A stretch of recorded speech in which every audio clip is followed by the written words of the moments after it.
Oke, selamat pagi. Assalamualaikum warahmatullahi wabarakatuh. Ibu-ibu apa kabar? Alhamdulillah, luar biasa. Alhamdulillah. Kalau nyapa guru TK standar jawabannya begitu ya Ibu ya. Senang deh. Sekali lagi dong Bu, apa kabar? Alhamdulillah, luar biasa. Oke, buat saya dan tim begitu ya, selalu menjadi sesuatu yang menyenangkan bertemu dengan ibu-ibu apalagi guru TK gitu. Nah, perkenalkan nama saya Siti Sarah, Ibu saya biasa dipanggil Sarah. Saya juga ada tim saya namanya Kang Teguh pakai baju hijau sama seperti panitianya sekarang gitu ya. Saya mau tanya dulu Ibu udah pernah ketemu psikolog sebelumnya Bu? Sudah. Kalau guru TK mah kayaknya ketemu psikolog udah sering ya Bu ya. Biasanya buat apa Bu? Konsultasi pernikahan. Konsultasi apa Bu? Konsultasi tentang anak, peserta didik. Apalagi biasanya kalau ketemu saya sama teman-teman Ibu ngobrolin apa? Kenapa orang tuanya Bu? Oh, kenapa orang tuanya? Pola ajar di rumah gitu ya. Oke. Ngapain lagi kalau ketemu saya sama teman-teman saya atau kolega saya, Ibu ngobrolin apa lagi? Menggali potensi akademik anak. Cakep ya. Terus apa lagi Bu? Cara mengatasi kekurangan anak.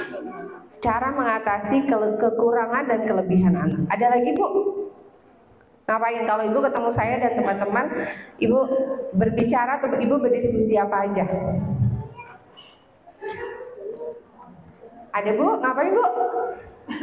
Kenapa?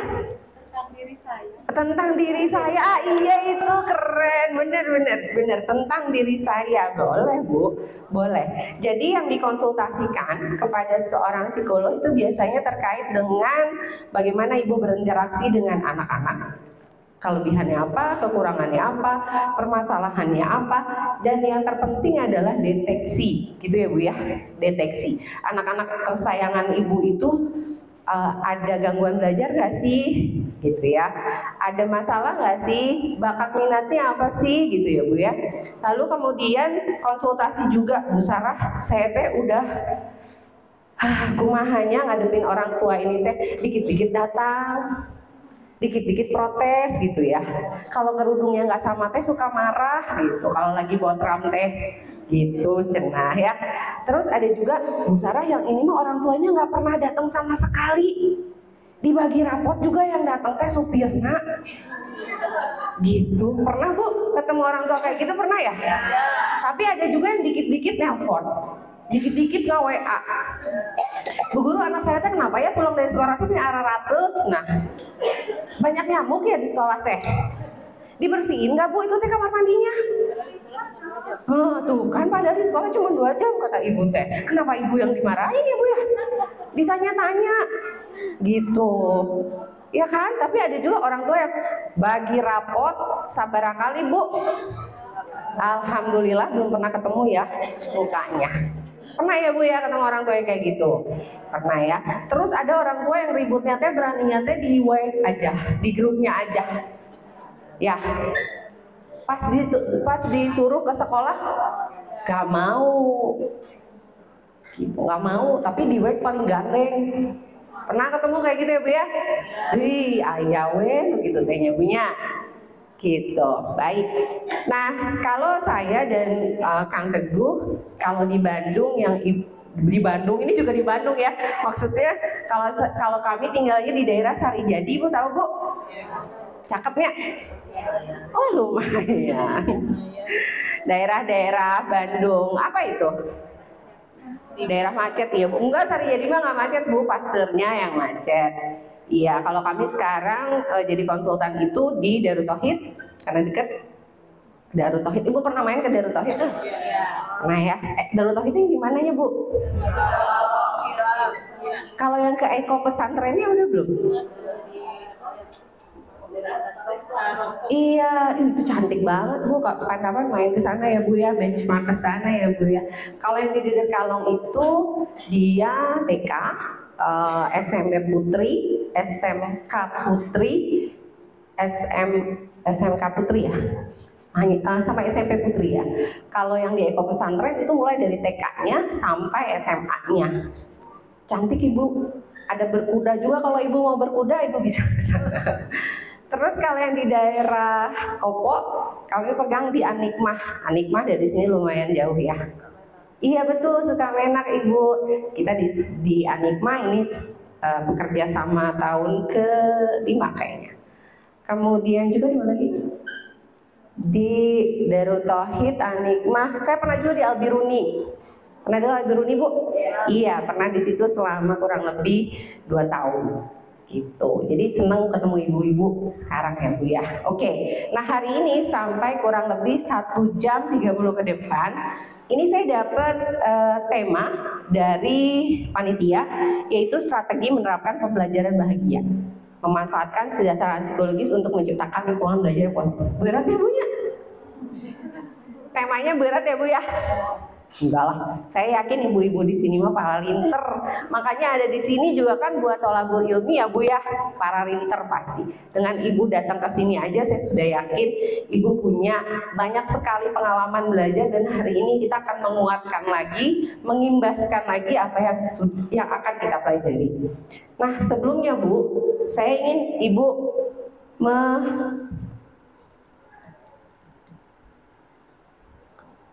jalan ininya. Oh udah.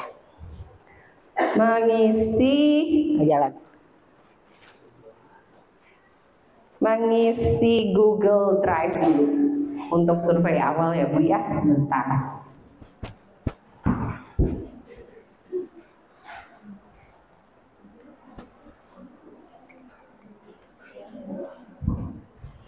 Oke, Ibu bawa handphone ya.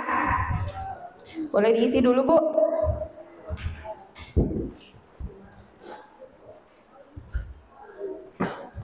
Ibu mau scan barcode di situ juga boleh. Udah nyala. Oke. Survei awal di sini kelihatan Bu. Ibu yang paling belakang bisa. Kalau nggak sambil maju juga boleh.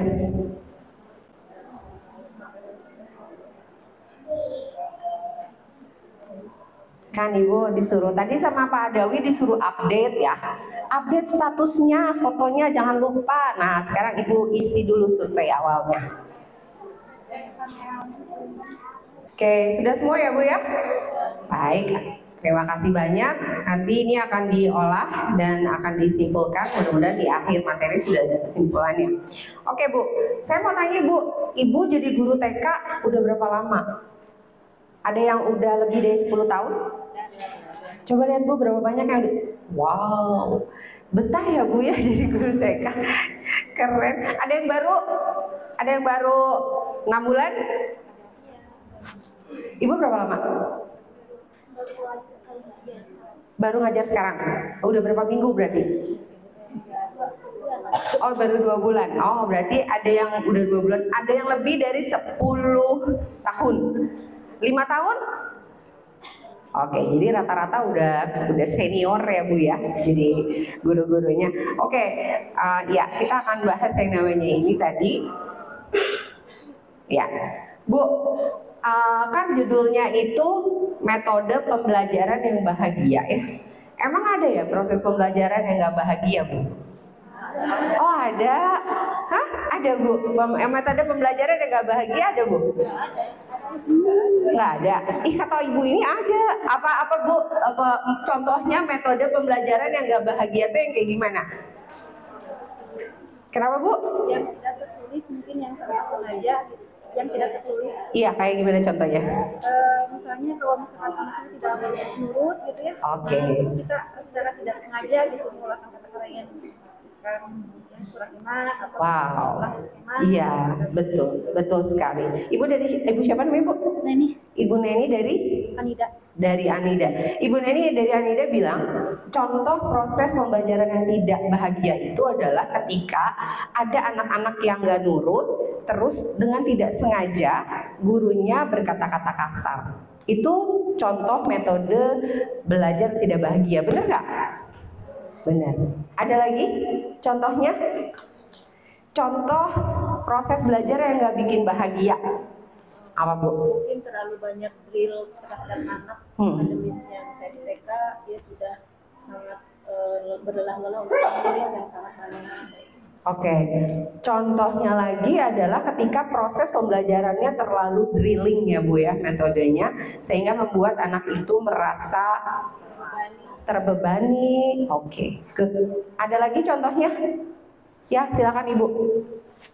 Ketika guru dari rumahnya punya banyak pikiran. Oh iya bener, riwe nyabunya sumuhun. Iya, cakep banget sih, keren contohnya. Ibu siapa namanya Ibu? Ibu Sesi dari TK Anur. Ibu Sesi dari TK Anur bilang kalau dari rumah geus riwe rudet nyabunya datang ke sekolah teh pika sebeleun we semuanya tehnya salah semuanya teh ya. Dia apa itu sendal barudak pabaratak ajong gitu ya Bu ya. Gitu ya. Padahal mah nggak apa, anak-anaknya mah nggak apa-apa ya, cuma karena ibu kehel karena si bapak teh nggak pulang gitu, atau karena beasnya habis di rumah gitu, jadi meni asal rudet di sekolah gitu ya Bu ya. Cakep. Itu juga proses pembelajaran yang tidak bahagia ya Bu ya. Ada lagi contohnya, Bu kasih contoh boleh Bu? Kurangnya persiapan dulu, jadi guru tidak ada persiapan dulu, cuma tidak mempersiapkan RPPH, tapi tiba-tiba ngajar jadi ngasal, akhirnya tidak sepenuh hak. Cakep banget, iya betul sekali. Ketika guru preparasinya atau ketika guru bisa jadi persiapan yang kurang itu banyak faktornya ya Bu ya. Bisa jadi metodenya belum disiapin, bisa jadi bahan ajarnya emang nggak ada. Besok itu mau ngajarin anak tanah liat teu aya tanah liat nate kan riweuh ya Bu ya. Terus persiapannya yang kurang itu apalagi Bu? Ruangan kelas yang sudah Ruangan kelasnya? Iya benar. Betul. Persiapan mengajar yang terlalu minimal, yang tidak siap lah ya intinya, itu juga bisa membuat proses pembelajaran tidak bahagia. Terutama untuk gurunya ya, karena gurunya ngerasa, aduh saya teh harusnya mah bisa lebih dah, ngajar teh bukan gini aja. Good. Terus yang kedua Bu, apakah Ibu pernah dengar yang namanya kesejahteraan psikologis itu apa? Apa itu Bu kesejahteraan psikologis? Kalau enggak kesejahteraan teh apa sih Bu? Kalau menurut Ibu kesejahteraan itu yang gimana? Terpenuhinya kebutuhan. Kebutuhan apa? Apapun. Betul Bu, apapun. Saya setuju. Yang namanya kesejahteraan itu terpenuhinya kebutuhan apapun. Apapun sebagai manusia berarti ada fisik, ada mental. Jadi kalau ibu duitnya kurang, sejahtera nggak? Enggak. Tapi apakah menjamin kalau ibu punya duit banyak pasti sejahtera? Enggak. Aduh, beli keras gitu jawabannya. Pengalaman ya Bu ya. Iya benar. Kata siapa orang beunghar teh sejahtera? Belum tentu. Ya, siapa bilang kalau orang miskin teh udah pasti nggak happy? Belum tentu, bener ya mah gitu ya Bu ya. Gitu. Oke. Nah, tadi berbagi pengalaman udah ya Bu ya, bahwa di dalam proses pembelajaran ibu-ibu dalam mengajari anak-anak kesayangan kita itu kadang-kadang ada proses yang membuat kita tidak bahagia. Ada proses yang tidak membahagiakan bagi kita ataupun bagi anak-anak, atau sebaliknya, proses pembelajaran itu adalah proses yang sangat membahagiakan untuk siapa? Untuk kita, untuk ibu, untuk anak-anak. Begitu ya, kita sepakati hari ini bahwa ada proses yang membahagiakan, ada proses yang tidak membahagiakan. Bahagia itu apa sih Bu? Ayo saya tanya sekarang. Senang. Terus apalagi bahagia itu kumaha Bu? Apa Bu?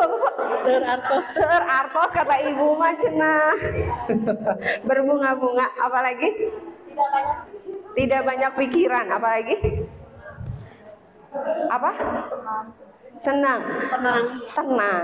Bahagia itu tuh bentuknya tuh dari mana ya Bu ya? Itu tuh perasaan atau apa sih Bu? Perasaan. Jadi kalau misalnya ada yang saya tanya, Ibu tujuan hidupnya apa? Pengen bahagia saya mah. Bener gak? Masa? Emang kehidupan kita udah pasti bahagia terus? Masa sih? Udah pasti bahagia terus kah? Enggak. Betul. Jadi yang namanya bahagia itu pasti bahagia dan pasti tidak bahagia. Jadi bahagia itu adalah emosi sesaat. Tapi dalam hal ini proses pembelajaran yang bahagia itu bisa kita upayakan. Karena itu adalah emosi. Jadi bisa jadi anak itu datang ke sekolah dengan perasaan bahagia. Bisa jadi guru itu datang ke sekolah dengan perasaan bahagia atau sebaliknya.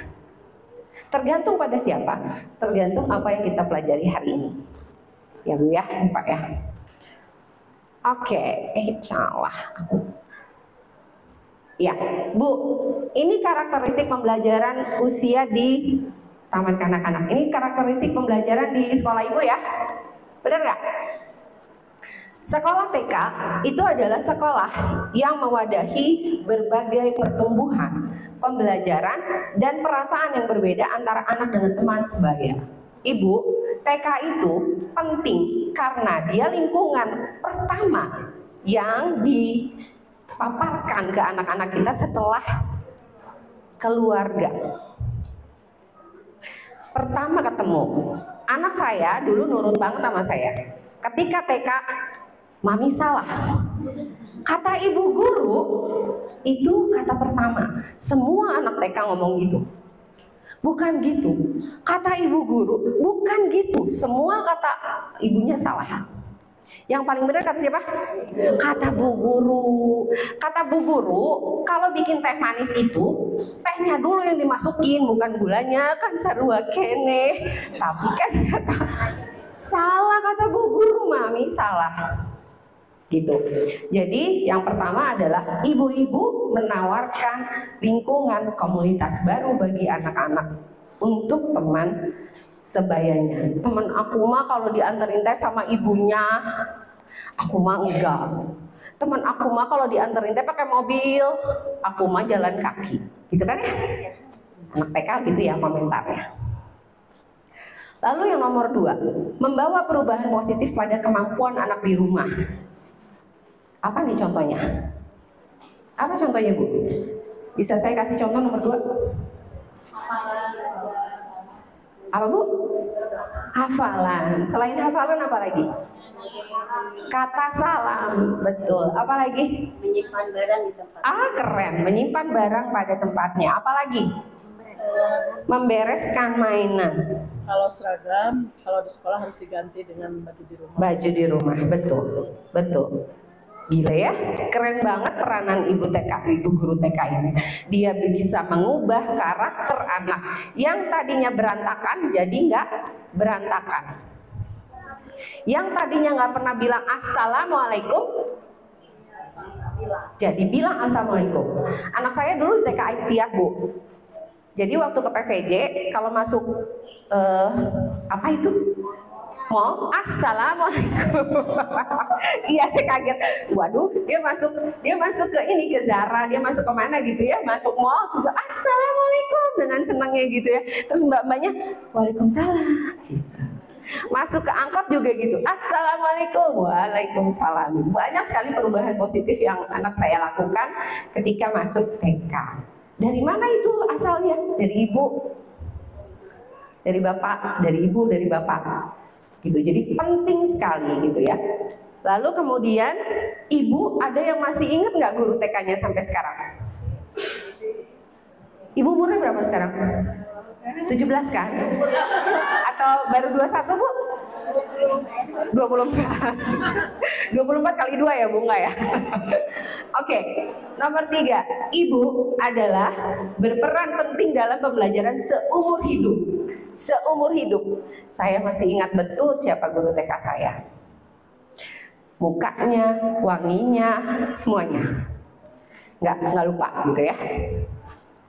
Oke, jadi sepakat ya Bu bahwa peran ibu itu penting. Peran ibu itu penting buat pertumbuhan anak-anak. Nah, kemudian kita akan belajar tentang strategi pembelajaran berbasis kesejahteraan psikologis. Apa sih itu kesejahteraan psikologis? Nanti kita bahas satu-satu ya Bu. Di sini ada pengertiannya, Ibu bisa baca di situ, tapi saya akan lebih ke sini. Nah, kesejahteraan psikologis, tadi Ibu yang tadi bilang kesejahteraan itu sakabeh-kabehna. Mau itu fisik, mau itu non fisik atau mental. Jadi Bu, 6 faktor kesejahteraan psikologis itu yang pertama adalah penerimaan diri. Saya itu udah jadi guru 10 tahun. Saya itu baru jadi guru 2 bulan. Saya itu adalah guru TK anu. Saya itu adalah guru TK apa gitu ya Bu ya. Penerimaan diri bahwa saya adalah seorang guru yang punya peran sangat penting untuk pertumbuhan karakter anak-anak. Narimakeun gitunya bunya, saya teh seorang guru. Saya adalah seorang guru. Ibu sadar betul bahwa semua perilaku ibu itu akan ditiru oleh siswa. Lalu yang kedua adalah tujuan hidup. Apa sih tujuan ibu jadi guru? Ada ibu yang mau sharing Bu? Tujuan ibu jadi guru TK apa? Kenapa Bu? Tidak. Ridho Allah. Apalagi? Apa tujuannya Bu? Cari uang boleh nggak? Ya boleh lah. Boleh. Ada lagi jadi tujuannya apa? Tujuan jadi guru TK. Ada yang baru? Guru PAUD? Sepertinya tujuannya berubah. Nggak apa-apa. Misalnya apa? Dari awal karena memang tidak ada cita-cita jadi guru TK. Ya. Awalnya pengen cari pengalaman dulu. Setelah terjun ternyata asik. Ternyata asik. Oke. Tujuannya ingin cari ilmu dan lain-lain. Oke. Setelah bertambah usia, rumah tangga, tujuan lebih kemana? Beda lagi ya Bu? Oh, gitu. Ibu udah berapa tahun jadi guru? Saya ngajar dari 2003. Dari 2003, udah belasan tahun ya Bu ya. Oke, tadi katanya Bu, boleh nggak kalau tujuannya beda-beda? Boleh. Awalnya mah iseng aja Bu, nggak ada kerjaan. Keren ya, nggak ada kerjaannya mau jadi guru. Keren pisan. Kalau saya nggak ada kerjaan nyari seblak loh Bu. Kalau Ibu iseng-iseng cari kerjaan guru. Lalu kemudian pengen belajar atau mengembangkan diri, kalau sekarang untuk materi. Yang penting apa? Yang penting Ibu tahu tujuan hidup Ibu itu apa. Lalu yang ketiga adalah kemandirian. Orang-orang yang punya kesejahteraan psikologis itu dia punya kemandirian. Gitu ya. Lalu pengembangan diri yang hari ini kita lakukan ini adalah pengembangan diri. Ini adalah ciri bahwa ibu punya kesejahteraan psikologis sebagai guru. Apa cirinya? Pembelajar. Apa cirinya? Ibu ada di sini hari ini sampai jam 12 nanti, gitu ya. Itu cirinya. Lalu kemudian ibu punya relasi positif dengan siapa? Dengan guru, sama-sama guru, sama kepala sekolah, sama orang tua, sama tendik yang ada di situ, sama tukang sapu yang ada di depan sekolah, semuanya, sama tukang sayur, semuanya. Gitu ya. Lalu kemudian yang selanjutnya adalah penguasaan lingkungan. Ibu tahu betul lingkungan di situ tuh ada siapa aja di lingkungan sekolahnya. Gitu ya Bu ya. Oke. Nah, jadi apa itu kesejahteraan guru? Itu adalah sejauh mana ibu merasa puas dengan peran ibu, dan sejauh mana secara emosional dan kognitif ibu berkomitmen di posisi ibu sekarang. Wajar gak sih Bu kalau lagi ngajar kadang-kadang semangat, kadang-kadang nggak semangat, itu wajar nggak? Ya wajar. Wajar ya Bu ya? Iya. Kalau ibu semangat terus, ada yang salah. Iya Bu, ibu mesti ketemu saya kalau ibu semangat mulu. Kenapa tuh? Apalagi kalau ibu nggak pernah semangat. Itu indikasi kalau ibu mesti ketemu saya atau Kang Teguh. Iya wajib ya Bu ya. Saya tuh kayaknya sedih terus, ujuk-ujuk nangis gitu kalau lagi di kelas lagi ngajar sama anak-anak, ujuk-ujuk nangis aja gitu, bisa. Itu berarti ada yang salah. Tapi bahwa kadang-kadang ibu merasa semangat, kadang-kadang ibu tidak merasa semangat, itu adalah ciri bahwa ibu masih sehat. Iya Bu, masih sehat. Gitu. Lalu kesejahteraan guru akan membuat guru bersedia terlibat aktif melalui partisipasinya di tempat kerja.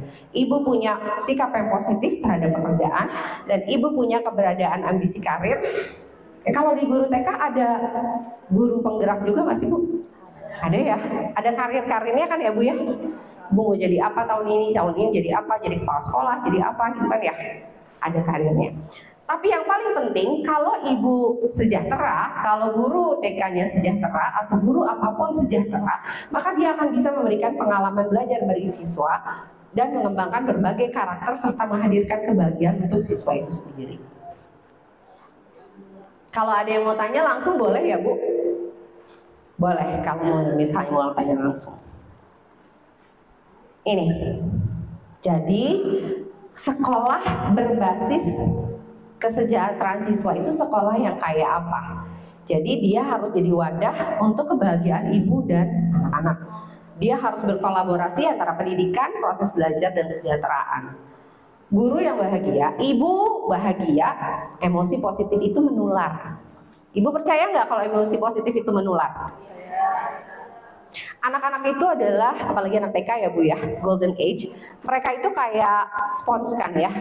Ibu nggak usah ngomong, tapi kalau ibu lagi berantem sama suami dia tahu. Bener, nggak usah ibu ngomong, nggak usah. Begitu ibu datang ke kelas, ibu injakkan kaki di kelas, mereka pasti tahu. Apalagi kalau anak-anak yang sudah lebih besar.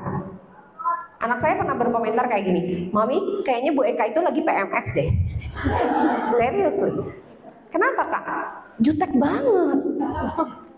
Aku nggak ngapa-ngapain aja dipelototin. Gitu. Itu komentar anak kelas 5 SD, kelas 6 SD. Kalau anak TK gimana komen? Enggak, dia nggak komentar, tapi gimana reaksinya? Rewel.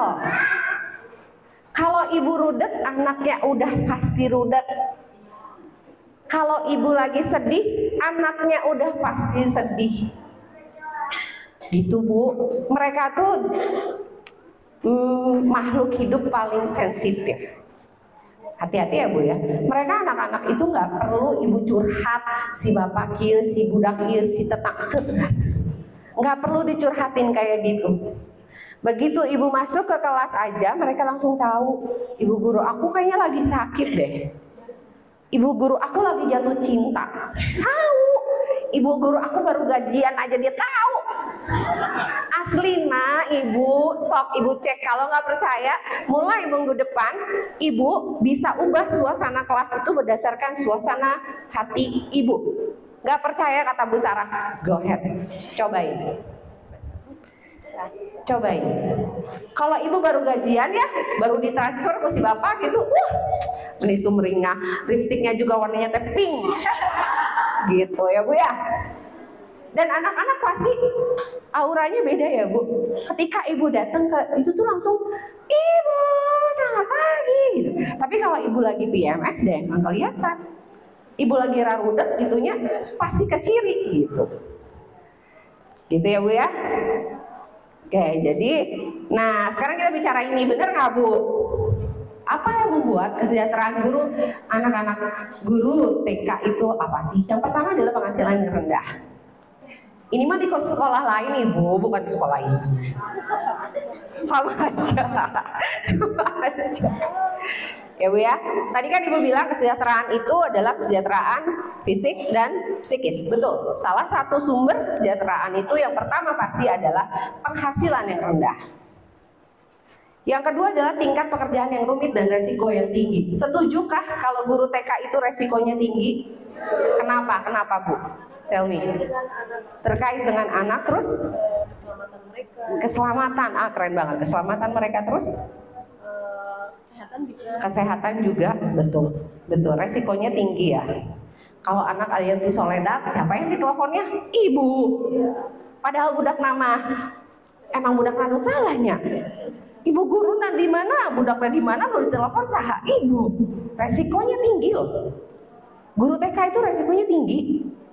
Anaknya bawa makanan basi dari rumah, makan di sekolah, sakit perut. Siapa yang ditelepon? Ibu. tingkat pekerjaannya rumit. Tadi Pak Dawi bilang, ya kan, bahwa tingkat pekerjaan ibu tuh rumitnya luar biasa. Tadi saya juga ngobrol sama salah satu guru di sini. Bu Sarah, di sini teh kelas 1 teh nggak ada yang mau ngisi. Sumuhun ibu nggak cuma di sini. Hampir semua SD yang kami konsultani gitu ya, saya dan tim jadi konsultan, itu ketika placement guru, Pak boro-boro jadi guru kelas 5, kelas 6. Iya Bu, kelas 1 enggak. Gak mau. Liar katanya gitu ya. Kemudian lama waktu bekerja. Ibu jam berapa mesti nyampe sekolah Bu? Jam berapa? 6:30. Allahu Akbar. Pulang jam berapa Bu? Sore. Jam berapa sorenya? 2:30. Aduh, mun bulan puasa ibu masih bisa buka buat masak. Aduh, keren pisan ya Bu ya. 6:30 di sekolah, berarti ibu bangun jam berapa? Jam 4. Cenah. Tiap hari ya Bu? Ada yang Sabtu sekolah nggak di sini? Ada? Allah. Iya, Sabtunya sekolah juga. Oke. Jadi kerjanya lama ya Bu? Lamanya 6:30. Ih, overnight kata ibu. Overtime. Iya bener. Lama banget kerjanya. Lalu yang keempat, mostly kebanyakan guru TK itu perempuan laki. Yang keempat, konflik peran ganda ibu dan domestik di rumah. Mau pergi anaknya tiba-tiba mencret. Oh, susah itu. Mau pergi suaminya sakit. Mau pergi mertua teh bilang, "Neng, aya sangu?" Nyangu heula tuh sahur ibu ke kudu nyangu heula. Nanti kalau mertua datang ke aya sangu, ibu dibaeudan ibunya. Gimana? Ini teh udah mau pergi, udah dangges gitu ya, udah dandan mau pergi, telepon. "Neng, ibu balik ke bumi." Konflik ya. Terus kata suami, "Ya disediain aja." Ya tahu mesti disediain. Gitu ya, bukannya bantuin tapi ya disediain aja katanya gitu. Konflik peran ganda di rumah. Lalu sistem sekolah yang terlalu birokratis. Ini mungkin tidak di semua sekolah, tapi sekolah itu kadang-kadang sistemnya terlalu birokratis ya. Gitu. Ini juga ngehambat ibu, ngehambat kesejahteraan. Lalu yang keenam, tadi di awal banget kita udah bahas tuntutan pemberian layanan yang terlalu tinggi atau berat dengan minimnya sumber daya. Tuntutannya seorang guru TKT harus gimana Cina Bu? Harus solehah sebenarnya, ya kan Bu? Sabar. Padahal mah yang nyiwit sebenarnya itu deh cicing budak teh. Astagfirullah ya Bu ya, meke kata ibu teh. Tuntutan pelayanannya tinggi kan Bu? Tinggi banget. Anak saya kok nggak diperhatiin ya? Anak yang itu mah diperhatiin. Nepi ka jepit-jepit nanya punya. Kalau ada 17-an, yang itu mah diperhatiin, ngegosip lagi ya orang tuanya tuh. Udah deh, layanannya harus tinggi kan ya Bu ya. Kalau anak TK mah, anak saya mah kalau nangisnya dibiarin sama ibu teh. Anak yang lain mah meni langsung bangku. Tuh, ya kata ibu teh, asari Bu, gitu ya. Asa rudet gitu, asa capek gitu. Itu yang keenam. Lalu kadang-kadang harapan orang tua atau harapan gurunya juga terlalu besar. Ya. Pokoknya saya pengen anak saya keluar TK udah bisa baca. Ya, udah bisa menghitung 2x2 kalau perlu ya. Kalau perlu 2x2. Gitu. Tapi yang datang ke saya dan Kang Teguh juga ya kadang-kadang, "Bu Sarah, anak saya tuh bakatnya kemana?" Gitu. Kalau saya suka bercandain, "Ibu anaknya mau masuk ITB mungkin besok, atau mau masuk kedokteran Unpad, boleh." Gitu. Jadi harus bisa baca, mau kemana atau mau kemana, itu mau kemana, cepet-cepet amat gitu ya. Iya, dan harapan guru dan harapan orang tua yang terlalu besar. Lalu tadi yang di-mention sama Ibu nomor 8, kurangnya waktu guru dalam menyiapkan keperluan mengajar. Saya tahu itu capek sekali. Gitu. Oh ya, saya dan Kang Teguh pernah di Jakarta ya, di sekolah namanya masa kecil. Gurunya itu datang jam 6:30. Ini kelas TK-nya kelas menengah ke atas ya. Tapi tuntutan ke gurunya itu kencang banget. Jadi dia datang 6:30 dan baru boleh pulang 4:30 sore. Kenapa? Karena karena persiapannya itu dimulai dari jam 2:30 sampai 4:30 dan kepala sekolahnya itu akan keliling ke setiap kelasnya untuk melihat seberapa siap. Setiap hari Bu, dia baru boleh pulang jam 4:30 sore, gitu ya. Dan memang dia bilang ya, abis kalau misalnya nggak disiapin besoknya riweuh, gitu. Lalu kemudian yang nomor 9, minimnya keterlibatan guru dalam pembuatan keputusan. Ini biasanya dengan pemangku keputusan seperti kepala sekolah atau yang lain. Jadi kalau misalnya ada masalah, ada siswa dibully atau ada siswa yang mengalami kekerasan fisik gitu ya sesama temannya. Nah kadang-kadang guru kurang dilibatkan gitu. Oke, ada yang mau komentar Bu?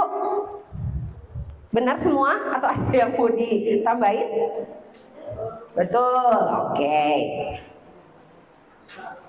Ini yang tadi ya Bu ya.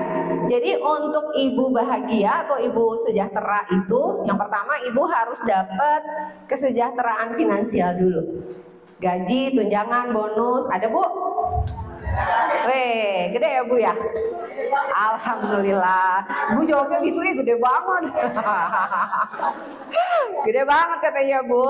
Suka ada bonus nggak Bu? Ada Bu? Ada bonus ada?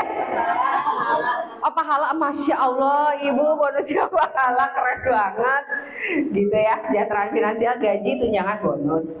Lalu ini ya Bu ya, yang menurut saya berapa kali saya ngasih workshop untuk guru, ternyata yang kedua, rasa dicintai oleh siswa. Wah itu nggak kebayar ya Bu ya, nggak kebayar. Oh iya jadi obat kata Ibu. Itu nggak kebayar, nggak terbayarkan oleh duit berapapun. Ketika Ibu ngelihat, aku paling sayang sama Ibu guru katanya. Ya Bu ya. Lalu kemudian itulah yang menjadi sumber kesejahteraan Ibu. Yang ketiga adalah teman sesama guru yang berkolaborasi. Pernah ketemu teman yang toksik Bu? Lu kumaha eta teh Bu? Racun. Oh ada ya Bu ya? Oh ada, yang sirikan gitu ya Bu ya. Jadi kalau misalnya dia dapat kalau TK ada sertifikat guru nggak Bu? Ada ya. Suka disirikin ya Bu ya? Oh pasti cenah. Meninu etama sama kepala sekolah teh didukung sertifikat di gurunya teh. Aku mah nggak pernah. Gitu ya Bu ya. Kolaborasi itu juga jadi bikin kesejahteraan Ibu meningkat atau enggak. Lalu yang keempat adalah kepala sekolah ya Bu ya. Atasan atau kepala sekolah Ibu juga bisa jadi racun atau bisa jadi madu ya Bu. Sama gitu. Dan yang tidak kalah penting adalah orang tua. Orang tua itu kadang-kadang bisa jadi sumber dukungan dan sekaligus juga menjadi sumber ketidakbahagiaan bagi Ibu. Bu, saya suka pengen tanya ya Bu ya. Sebetulnya kalau orang tua ngasih hadiah tuh boleh nggak sih? Boleh. Udah nggak minta aku mah ya Bu ya. Boleh nggak Bu? Tapi apa? Ada tapinya?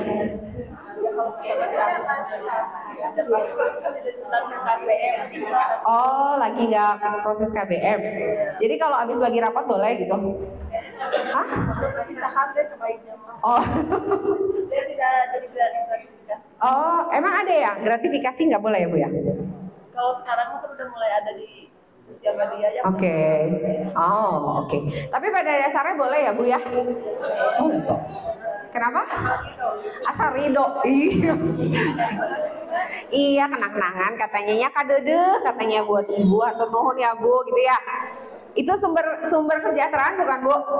Iya, aduh Ibu. Kalau bisa mah LM ya Bu ya. Kalau nggak disawer ya Bu ya. Oke. Nah, itu adalah kesejahteraan guru. Sekarang kita masih punya waktu, kita mau ngebahas tentang kesejahteraan anak-anak kesayangan ibu nih. Apa Bu, kalau buat anak-anak yang bikin bahagia, bikin mereka punya kesejahteraan psikologis itu apa Bu? Aman, nyaman, apalagi? Ini anak-anak TK ya Bu ya? Apalagi? Menyenangkan buat anak TK beda dengan menyenangkan buat anak SMA. Menyenangkan buat anak SMA, anak TK itu apa? Betul sekali. Apalagi? Tidak terbebani. Gurunya baik, sabar, kata Ibu Tea, didengarkan, iya bener, dengerin, sabar gitu ya. Dia ngomong apaan kagak ngerti, tetap aja oh iya pinter, bagus gambarnya. Tadi kata Pak Dawi gitu ya. Oh disebut namanya. Iya bener, pinter. Apalagi yang bikin siswa ibu bahagia apa? Bisa apa? Bisa. Oh disambut. Iya bener. Iya. Waalaikumsalam, cantik banget sih, gitu. Wangi banget sih, gitu ya Bu ya. Iya, apalagi yang bikin senang, yang bikin positif. Reward. Hari ini kamu dapat 2 bintang, gitu ya Bu ya. Oke. Ada lagi? Apa lagi yang bikin mereka senang? Pujian. Apa Bu? Aduh, nuku maha ya teteh, nuku maha. Pelukan. Apa Bu? Memperhatikan dengan sepenuh cinta. Berarti ada yang memperhatikan dengan tidak sepenuh cinta gitu ya Bu? Ada kebahagiaan sendiri ketika kita lagi pembelajaran nih, anaknya sesuatu lah, dalam artian ada kelebihan dibandingkan namanya. Yes. Oh iya benar. Gesture ya Bu ya, gini. Tuh gini ya Bu ya. Kayak gitu ya. Oke. Jadi apalagi kalau buat siswa ada lagi nggak? Iya, memperhatikan. Kamu apa? Baru cukur rambut ya? Iya, baru cukur rambut, cakep banget sih, gitu ya. Apalagi? Sepatu baru, iya benar. Sepatunya baru, gitu. Susah nggak sih Bu? Kayak gitu susah nggak? Apa yang bikin Ibu susah kayak begitu? Kalau lagi sakit gigi, kalau lagi berantem sama mertua susah ya Bu. Dahara rayang senanya punya, nyapanya juga. Tapi Ibu tahu ya apa yang menjadi sumber kebahagiaan mereka. Tapi ada beberapa yang Ibu belum belum sebutkan Ibu.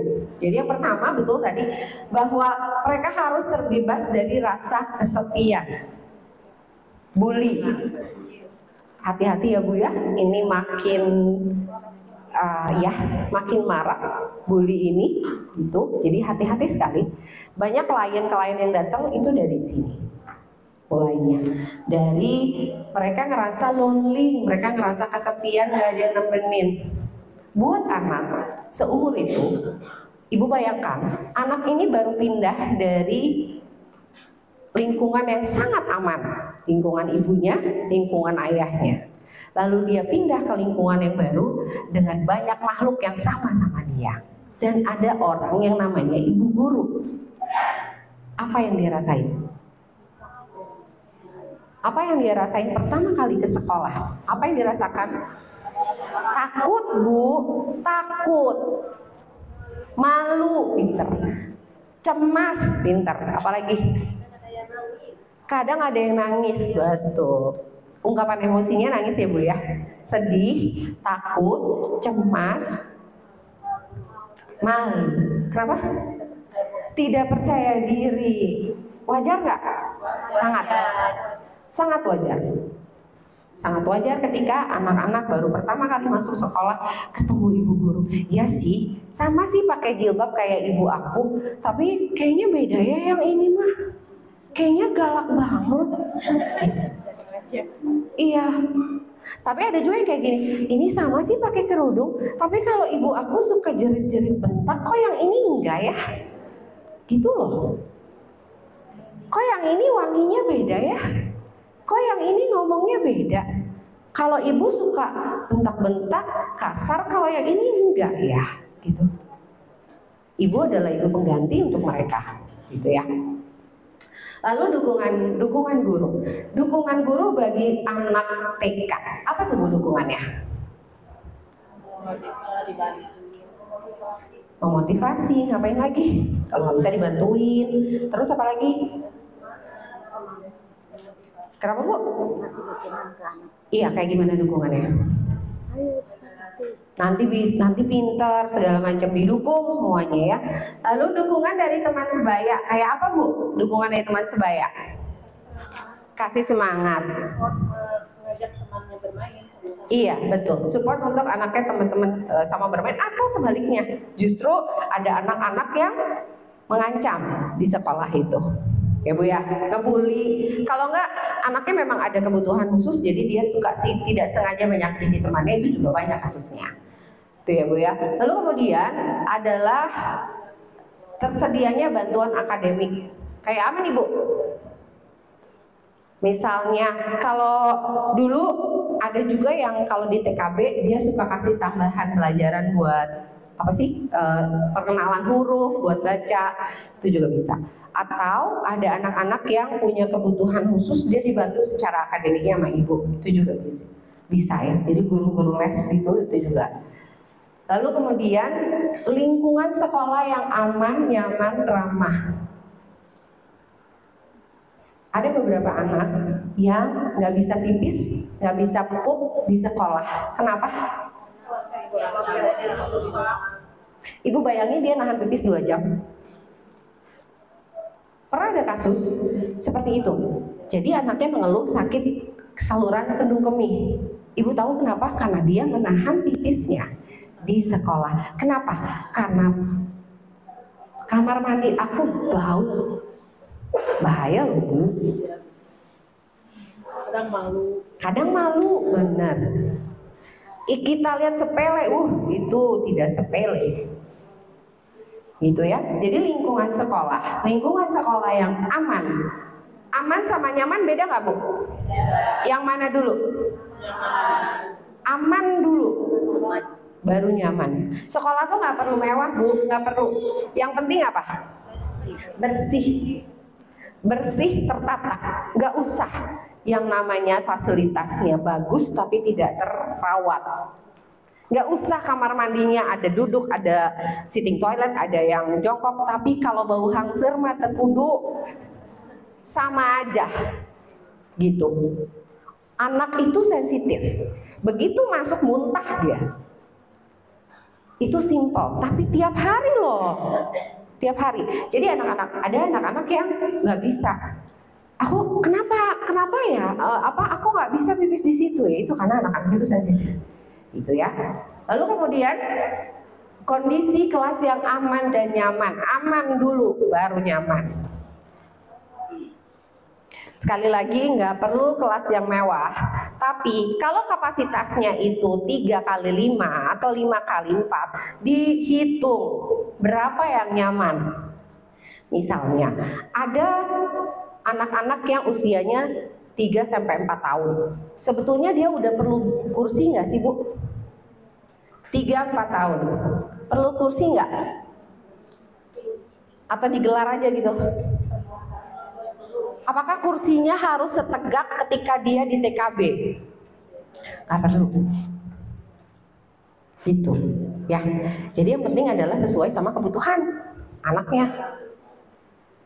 Nah, ini faktanya. Ini yang biasanya ketemu kami di konsultan ya. Biasanya anak merasa dikucilkan. Ibu-ibu guru TK itu, anak-anak TK itu paling rentan apa? Mogok sekolah. Ibu ya. Dan percayalah, anak-anak yang mogok di TK pasti terulang di SD-nya, pasti terulang di SMP-nya, pasti terulang di SMA-nya, pasti terulang juga sampai dia kerja. Kalau itu tidak selesai. Saya kasih contoh ya Bu. Ada anak yang mogok sekolah karena kedapetan guru yang galak.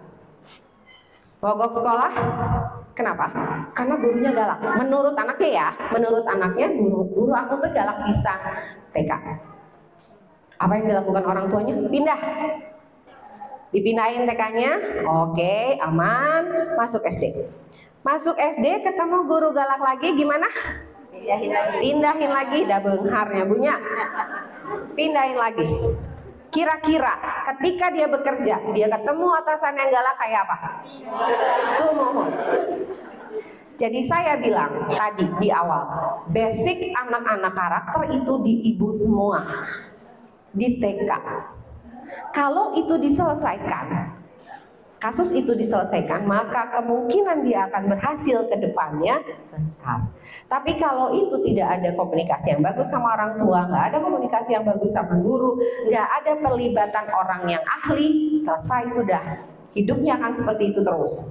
Ketemu tetangga galak, pindah. Nah, pindah Bu Mina, sok gitu. Polanya gitu Bu. Sama, kalau ibu bisa mendeteksi gangguan belajar itu dari TK, ibu maka berjasa untuk bisa membuat anak itu bisa lebih, bisa menyesuaikan diri sampai besar. Tapi kalau deteksinya aja udah fail, kelas 1 dia bisa aman, kelas 3 pasti drop. Udah pasti. Jadi sebetulnya ketika tes kematangan, ibu udah bisa detect, nggak usah pakai tes kematangan. Kalau ibu dengan kapasitas ibu punya pengalaman mengajar 10 tahun, begitu lihat sepintas beda ya budak, ibu ya. Ada kadang-kadang guru tuh gini, Bu Sarah, beda weh ya, bedanya tuh gimana? Ah beda weh. Kadang-kadang dia nggak bisa, iya kan? Kadang-kadang kalau saya tanya, Ibu, Bu Sarah saya tuh mau konsul ya tentang anak saya, cina gitu. Pas dilihat, kenapa gitu Bu? Ah beda weh. Bedanya gimana? Ah beda weh. Cina beda aja, barudak lain mah pokoknya beda. Gitu. Dan ketika ketemu sama saya, memang berbeda. Gitu. Jadi percayalah dengan pengalaman-pengalaman ibu yang luar biasa ini. Ibu pasti bisa mendeteksi kalau ibu mau. Kalau ibu mau, begitu ibu ketemu anak, radar ibu tuh udah cung-cung tuh, wah, udah lebih keren dari saya, lebih keren dari saya dan tim kadang-kadang. Jadi dengan pengalaman ibu punya radar yang tajam sekali untuk melihat budak pinter ya mah, terus budak cicingan ya mah, budak cicing ya mah, pasti. Begitu ibu lihat langsung tahu gitu ya. Nah, kemudian yang tadi ya, anak merasa dikucilkan, anak merasa tertekan, dan anak yang mogok sekolah. Dan ada anak-anak yang mengalami kesulitan belajar, tapi tadi ya, ibu kasih tahu sama orang tuanya cuek. Itu kan ya. Dan saya udah bilang Bu Sarah sama guru sama orang tuanya dia nggak bisa ngebedain segitiga sama segi empat aja hese. Kalau dikasih tahu ulang-ulang, ibu ya. Kalau dikasih tahu cincang-cat, ada kan?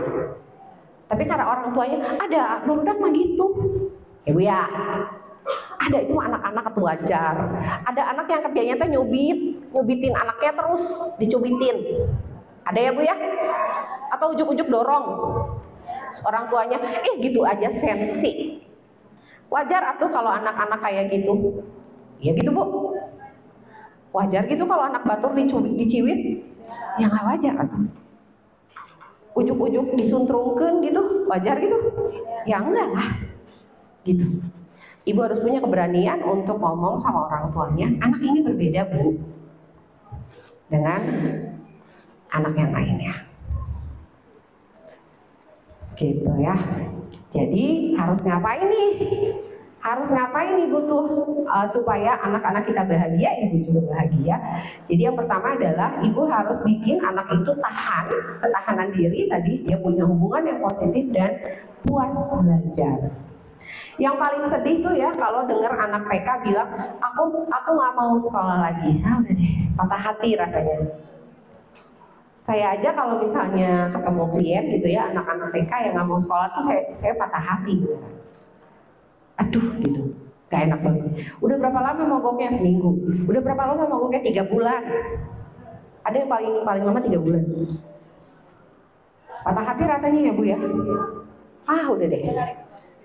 Iya, gitu ya. Patah hati rasanya kalau kita dengar anaknya nggak mau sekolah. Apalagi ini anaknya umurnya 5 tahun ya. Anak-anak ibu tuh 4 tahun sampai 6 tahun setengah kan ya.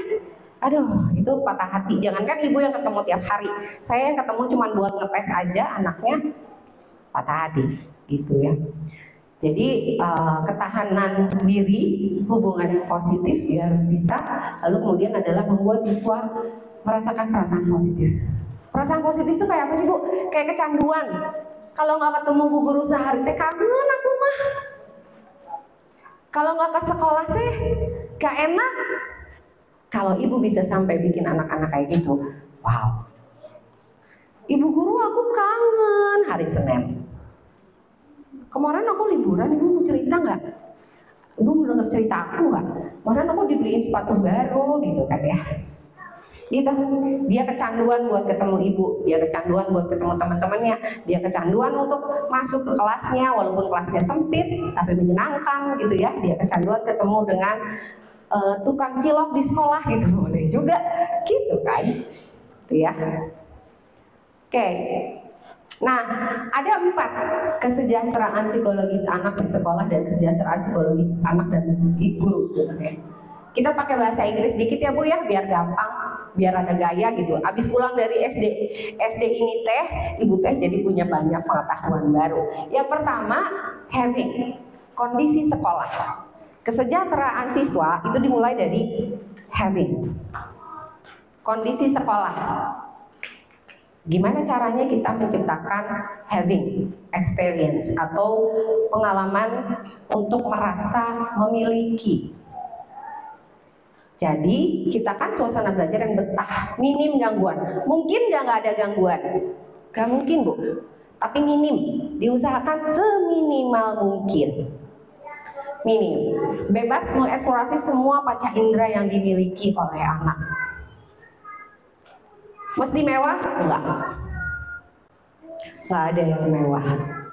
Tapi semuanya ada, sensory play-nya ada semua. Mau belajar apa hari ini? Mau masuk ke ruangan apa hari ini? Dulu mah tematik ya. Sekarang masih tematik nggak Bu? Pojok baca, pojok tulis, kayak gitu ya Bu ya? Masih ya, semua sensory play semuanya harus masuk. Lalu lengkapi bahan ajar untuk menstimulasi kognitif, sosial, moral, ekonomi dan sebagainya. Bahan ajar itu nggak perlu mahal. Siapa bilang kalau malam itu atau malam ya? Siapa bilang kalau malam itu buat sensori apa ini? Motorik halus doang. Iya, buat taktil. Siapa bilang cuma buat taktil? Kalau ibu punya bahan ajar malam buat apa lagi Bu? Kognitif, diapain malamnya? Dibikin gunung. Belajar warna juga bisa, bukan dari malam? Bisa. Gitu. Plastisin, bikin sendiri atau malamnya nggak usah beli. Iya, bikin dari terigu segala macam. Dan jangan terpaku pada satu media pembelajaran aja. Banyak. Siapa bilang mewarnai kudu pakai krayon Bu? Pakai buah naga juga bisa. Pakai kunyit juga bisa. Pakai daun pandan juga bisa. Siapa yang bilang mewarnai itu harus pakai koas? Enggak. Apapun bisa. Pakai jari, segala macam. Gitu ya Bu ya. Jadi bahan ajarnya itu dia menstimulasi semua. Lengkapi media pembelajaran. Dan yang tadi kita bahas, layout atau penataan ruang belajar sekolah yang aman dan nyaman. Simple Bu, ngantri makanan. Suka ya? Kalau layoutnya nggak bener, chaos. Udah kemana-mana. Disuruh ngantri tapi daftar antriannya terlalu panjang. Kira-kira gimana? Iya gitu. Padahal ibu mau ngajarin apa?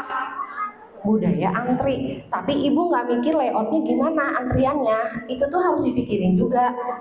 Ngantri makanan tiap hari, ngantri apaan? Tuh, simple ya Bu. Saya nggak ngomongin media yang mewah, tapi tangga, hati-hati ya Bu ya. Kalau ada tangga, kalau musim hujan ya Bu, leter, hati-hati. Pencahayaan, kondisi air tadi, dan pengelolaan limbahnya, gitu. Lalu kemudian yang ini loving. Ini ya Bu ya, bagaimana cara berkomunikasi. Kalau loving di sini berbahasa komunikasi. Ibu mau pakai bahasa apa kalau ngomong sama anak? Bahasa apa? Bahasa Indonesia boleh, bahasa Sunda boleh, harus loh Bu. Itu kan muatan lokal. Ngeri kan kalau sekarang ngomong sama anak sekarang aing. Naon sih? Asa gaya gitu kalau ngomong pakai aing teh. Padahal yang nyabok ya Bu. Bener kan? Apa sih ngomongnya pakai aing gitu. Terus kalau nggak pakai aing tuh kayaknya nggak keren. Ya Bu. Jadi disepakati di sekolah itu mau pakai bahasa apa? Bu Sarah kalau di saya di kadang-kadang diselipin juga bahasa Inggris, good. Kadang-kadang diselipin juga bahasa Arab, good. Kadang-kadang diselipin bahasa Sunda, good. Tapi konteksnya harus jelas. Mau pakai bahasa apa? Misalnya, hari ini semuanya harus pakai bahasa Sunda ya. Cakep kan Bu? Hari Rabu Nyunda. Sebisa mungkin si anak itu pakai bahasa Sunda. Tapi berarti ibunya juga kan bahasa Sundanya harus bagus ya Bu ya. Gitu, tah eta. Ya nggak apa-apa kan sama-sama belajar. Gitu. Kan misalnya saya juga bukan orang Sunda asli sih ya Bu ya. Jadi saya juga kadang-kadang gitu. Misalnya Abdi nada gitu ya Bu ya. Terus ibu guru apa berarti? Wah. Siapa lagi? Kucing apa? Dahar tuh kan yang kayak gitu Bu. Iya beda. Tapi cakep kan kalau ibu ajarin dari anak TK, cakep banget Bu. Apa sih susahnya? Nggak susah. Cuma gitu doang Bu Sarah mah. Tapi bener ya Bu, itu bisa ya Bu. Lewat nyanyian juga bisa. Oke. Nah kemudian komunikasi dengan tokoh masyarakat gitu ya, komunikasi dengan guru, kepala sekolah, komunikasi dengan kami dan sebagainya. Kalau komunikasi sama orang tua kayaknya perlu kelas khusus ya Bu ya, nggak bisa hari ini. Lalu kemudian ini being itu adalah si guru dan si anak, guru dan anak sama-sama merasa dihargai. Kalau ibu tadi dihargai dengan apa Bu? Bonus kalau ada. Itu ya, bonus, penghasilan. Kalau anak-anak tadi yang tadi ibu bilang, ih meni pinter, meni cantik, meni wangi hari ini ya gitu. Memfasilitasi kebutuhan pelatihan guru. Oke, ini salah satunya. Dan yang terakhir, ini Bu, yang tadi ibu tadi mention tentang status kesehatan. Anak-anak ibu dan guru harus punya status kesehatan di sekolah. Ibu boleh minta fasilitas medical check up. Minta fasilitas medical check up itu setidaknya ibu tahu saya tuh kondisinya sehat gak sih? Tadi Bu Pak Dewi juga bilang nyeri cangkengnya jadi guru taman siswa, taman siswa. Guru TK mah suhun nyeri cangkeng. Terus teh sepatunya teh nggak bisa pakai anu cantik geningnya punya. Mana ada guru TK pakai high heels tuh kan? Nggak ada. Lecet Bu, tijalike ibu, ibu nggak bisa cantik-cantik ya Bu ya guru TK mah. Keringetan, udah hinyai baru 30 menit 1 jam di kelasnya udah haredang gitu ya, gitu Bu. Iya benar. Lalu kemudian sekolah harus juga punya update kondisi gurunya. Cocok nggak sih dia jadi guru TK? Jangan-jangan ibu cocoknya bukan buat guru TK. Dari mana tuh? Ada datanya di sekolah. Hasil psikotesnya ada dan segala macamnya. Sama, siswa juga punya data tentang tes kesiapannya, tentang hasil psikotesnya, tentang apa minat bakatnya, tentang apa gangguan belajarnya, itu ada semua. Begitu ibu-ibu guru aku yang nah, jadi ini sih Bu.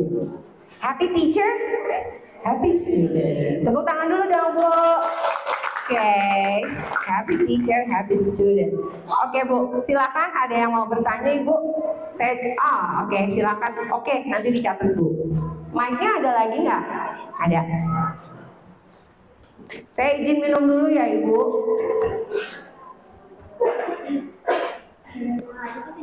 Iya boleh. Akan ada sesi jawab. Kesempatan untuk 3 orang. Oke, Ibu. Sebentar, dalam hitungan ketiga. 1, 2, ke bawah dulu. Panitia bantu ini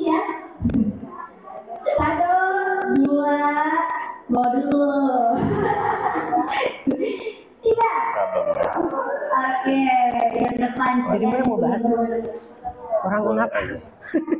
Abis ini. Bismillahirrahmanirrahim. Assalamualaikum warahmatullahi wabarakatuh. Waalaikumsalam. Perkenalkan, saya Utami dari TK IPON. Ada yang luar biasa ya sebelumnya. Terima kasih bersama SD Bakti Asri untuk kegiatannya yang luar biasa. Ini sangat bermanfaat sekali buat kami semua. Juga kepada Ibu, Masya Allah Bu, materinya ya sangat dibutuhkan pada saat ini Bu. Mungkin ada yang ini masalah nyata bukan nyata ada di sekolah ya sekarang kondisi di sekolah gitu. Jadi kita punya siswa Bu. Kalau dilihat dari sekarang itu setelah pandemi itu anak-anak itu katanya berbeda. Siap.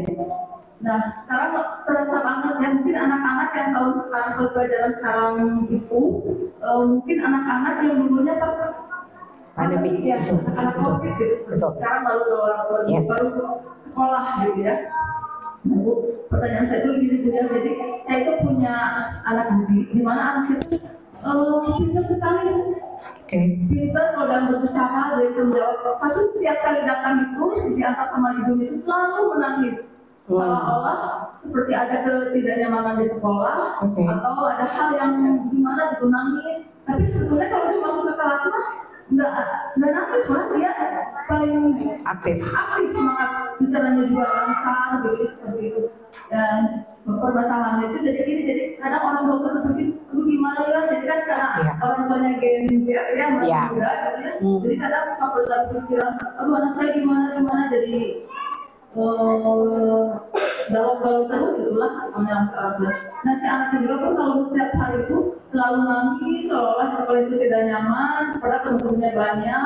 Udah gitu pas udah masuk kelas udah baris terus masuk, dia masih nangis juga Bu, sampai kita butuh terus kita ngobrolin dia masih nangis, mau jawab. Dan juga tadi kita alihkan, akhirnya dia ceria lagi dan Masya Allah, itu bagus kegiatannya, pokoknya dalam kegiatan, dalam berbicara, menjawab, tahu betul dengan teman-temannya. Tapi yang saya jadi bahan pertanyaan itu, kenapa si anak tersebut itu selalu menangis? Nangis, oke. Nangisnya tiap hari Bu? Ya, hampir tiap Kelas berapa?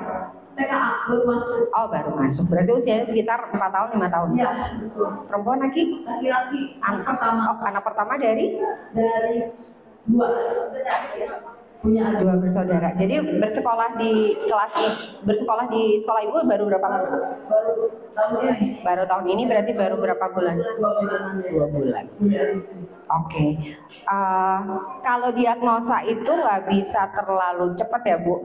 Tapi saya yakin dengan observasi ibu sebenarnya ibu bisa dari 2 bulan ini ada beberapa perilaku anak yang konsisten. Misalnya tadi ibu bilang ya, dia konsisten menangis. Ibunya nungguin atau di mana Bu? Bisa ditinggal? Tinggal. Oh ditinggal. Oke. Jadi nungguin dulu sampai anaknya benar-benar masuk ke dalam kelas. Baru ditinggal. Ketika dijemput nangis lagi nggak anaknya? Enggak ya, oke. Nah itu kan beberapa contoh perilaku ya Bu. Jadi ibu bisa observasinya gini, observasinya lebih terstruktur. Misalnya hari ini durasi nangisnya berapa lama nih? Misalnya ya Bu, misalnya. Lalu besoknya durasi nangisnya makin lama atau makin sebentar? Makin lama atau makin sebentar gitu ya Bu ya. Observasinya itu bisa misalnya. Lalu kalau misalnya dia sudah bisa ditinggal ibunya, sebetulnya itu prognosanya udah bagus. Artinya dia sebenarnya udah butuh waktu aja untuk bisa menyesuaikan diri dengan lingkungan yang baru. Tapi yang tadi bahwa ibu punya data, oh kalau hari ini nangisnya 15 menit, besoknya 10 menit. Dan yang ibu bisa tanya sama orang tuanya itu adalah anak ini preparation di sekolah, preparation atau ketika mau pergi ke sekolah itu kayak apa kebiasaannya. Bisa jadi ada kebiasaan-kebiasaan yang membuat si anak ini menjadi tidak aman ketika pergi ke sekolah. Bisa aja misalnya ya Bu, misalnya masuk sekolah jam berapa? Jam 7:30. Baik, 7:30 anak udah masuk, udah kincring gitu. Oh jam 8. Tapi 7:30 masuk. Ada juga begini sih Bu, kalau dari pengalaman kami, ada juga yang preparationnya ketika di rumah itu guru ngusuh. Si anaknya itu loadingnya lama, nyawanya masih di kasur bentar, udah digeret-geret sama ibunya. Nyampe sekolah, nyawanya belum kumpul. Tapi itu mesti ibu tanya. Jadi kebiasaan apa di rumah yang membuat anak ini tidak nyaman di sekolah? Bukan di sekolah sih, tidak nyaman ketika akan masuk sekolah. Karena ibu bilang kalau udah di kelas mah happy. Jadi artinya ada proses bridging, ada proses transisi yang nggak smooth antara dia mau pergi ke sekolah sama dia masuk sekolah, gitu ya Bu ya. Oke, dicatat ya. Kalau berulang sampai 3 bulan atau 4 bulan masih kayak gitu, telepon Kang Teguh ya Bu. Iya. Kalau gejalanya makin parah, gejalanya terus-terusan, berarti ada intervensi yang harus masuk. Ya, terima kasih. Sama-sama. Ya, berikut pertanyaan Ibu. Yang betul Bu. Baik, ada 2 orang terakhir yang saya bagi di sini. Dalam berada ya Bu. 1, 2, 3. Banyak ya. 1, 2, 3. Banyak yang mau nanyanya. 1, 2, 3. Itu lah yang mau itu ibu yang berwarna coklat. Tiga nggak apa-apa Bu. Nggak apa-apa, terserah ibu aja. Waktunya ya Bu ya. Silakan Ibu. Ya, Assalamualaikum warahmatullahi wabarakatuh. Waalaikumsalam warahmatullahi. Perkenalkan saya Ibu Ami dari KB Madrasah Janati. Yes. Ini Bu yang mau saya tanyakan. Kebetulan kan saya ngajar di kelas A. Kelas A. Ya, dengan 15 anak, Satu guru? 1 guru. Oke. Nah, kebetulan di kelas saya itu ada 2 anak yang anak berkebutuhan khusus. Apa ABK-nya Bu? ADHD sama speech delay. Speech delay. Oke. Ya. Nah, ini yang mau saya tanyakan, yang kalau yang speech delay kan ini agak tenang ya. Tapi kalau satu anak yang ADHD, nah itu saya agak mengurangi kebahagiaan gitu ya. Aduh Ibu yang mengurangi kebahagiaan. Oke Bu. Ya, jadi yang ADHD ini kan memang udah terapi ya di Surya Kanti. Oh, oke. Cuma kalau di sekolah saya kan gak ada helper, jadi saya gitu ya yang di kelas gitu ya. Jadi saya tuh mengurus 15 anak tuh yang satu ini justru yang kewalahannya gitu ya, karena mungkin ADHD sama hiperaktif kalau nggak salah. Oke. Itu dua. ADHD ya. Iya. Nah, yang mau saya tanyakan dengan kondisi kelas saya gitu ya, bagaimana mungkin ada strategi ya dari Ibu supaya saya tetap bisa fokus ke yang 13 anak ini, dan saya juga bisa bukan fokus ya, kalau ke yang 2 anak ini mungkin saya bisa bagaimana caranya Manajemen kelas. iya itu manajemen di kelas saya supaya bisa terkondisikan semuanya gitu. Ibu 15 itu Ibu sendirian aja, nggak pernah ada guru pendamping? Sendirian, cuman ada suka kepala sekolah kalau lagi ini saya masuk Oke. Ada beberapa sih ya Bu ya. Dengan anak ini sudah diterapi, sebetulnya kan sudah ada perhatian khusus dari orang tua ya Bu. Anaknya udah berapa tahun di situ? baru sekarang. Oh, baru masuk. Ajaran sekarang. Oh. Sekolah Ibu sendiri memang inklusi? Enggak, bukan biasa, cuman kan sekarang harus menerima anak Iya. yang ada kebutuhan khusus. Oke. Pertanyaannya kan ini bisa jadi pertanyaan yang sifatnya untuk Ibu sendiri, artinya tadi manajemen classroom, atau pertanyaan yang sifatnya terkait dengan kebijakan sekolah ya Bu ya. Jadi kalau untuk manajemen classroom ini memang ekstra ya Bu, dan ekstra dalam arti bisa mengurangi kesejahteraan Ibu sebagai guru. Yes, saya setuju sekali. Banyak literasi yang Ibu bisa baca gitu ya, tapi kalau Ibu bisa mempelajari kebiasaan anak itu yang ADHD ini atau yang speech delay ini, misalnya kebiasaannya kalau dia lagi belajar tuh dia antengnya ngapain, karena kalau dari cerita Ibu, tidak semua materi yang Ibu sampaikan hari itu bisa diterap semua sama anak ADHD ini kan Bu. Artinya harusnya sih ada treatment yang spesial juga untuk dia. Nah, jadi kayak ada dua tujuan belajar yang berbeda. Nah, jadi kalau misalnya Ibu mau ngajarin tentang apel nih, buat anak ini, buat semua anak hari ini tuh mau belajar tentang apel, ya teksturnya, ya apanya gitu ya tentang apel. Nah, Ibu tuh harus bisa ngebayangin kalau anak ini belajarnya kayak apa ya, yang ADHD ini belajarnya kayak gimana. Apakah dia mungkin di pojokan yang berbeda kah, atau dia disatukan tapi dengan cara yang berbeda, itu gimana? Nah, itu yang pertama untuk manajemennya. Yang kedua, kalau ibu bisa punya kesempatan untuk berbicara atau berdiskusi lebih intens sama orang tuanya, ibu bisa mengukur sampai kapan anak ini butuh helper di sekolah gitu. Jadi memang dibutuhkan keberanian dan observasi yang tajam dari ibu bahwa anak ini kalau nggak pakai helper agak susah nih bu, gitu ya ke orang tuanya. Walaupun ibu bilang kalau di sekolah nggak disediakan helper, tapi helper itu sebenarnya bisa disediakan sekolah atau bisa disediakan oleh orang tua, gitu. Jadi artinya ibu harus bisa berbicara secara diplomatis gitu ya ke orang tuanya bahwa kalau saja ada helper maka perkembangan anak ibu bisa lebih cepat gitu. Tapi itu kan harus berdasarkan pengamatan ibu. Misalnya nih, kan biasanya dari review 3 bulan ya bu ya. Nah, ketika ibu bagi rapot 3 bulan, ibu bilang, bu kalau di saya perkembangannya seperti ini. Kalau menurut saya baiknya ibu pakai helper nih di sekolah supaya perkembangannya lebih cepat. Gitu sih bu. Jadi kalau untuk manajemen classroom memang agak susah. Kalau dipisahin, anak-anak nanya kenapa dia mah boleh gitu, aku nggak boleh gitu kan? Gitu. Ya kalau kayak yang pagi-pagi itu kan kalau yang ADHD itu harus keluarin dulu energinya gitu baru dia bisa tenang. Sedangkan kan yang di kelas gimana gitu ya? Idealnya kalaupun nggak ada helper ada guru pendamping sih bu. Kalau helper sama guru pendamping itu kan beda ya. Kalau guru pendamping itu kayak dia yang memang mendampingi tapi nggak semua pelajaran. Kalau ibu pelajarannya 2 jam, dia harus ada 2 jam di situ nggak. Kalau guru pendamping kalau dia chaos aja baru dia dipanggil. Tapi kalau helper dia dummy, buddy, dia terus ada di situ gitu. Nah itu bisa ditawarkan. Seperti ibu tuh ya bu ya. Oke, sami-sami.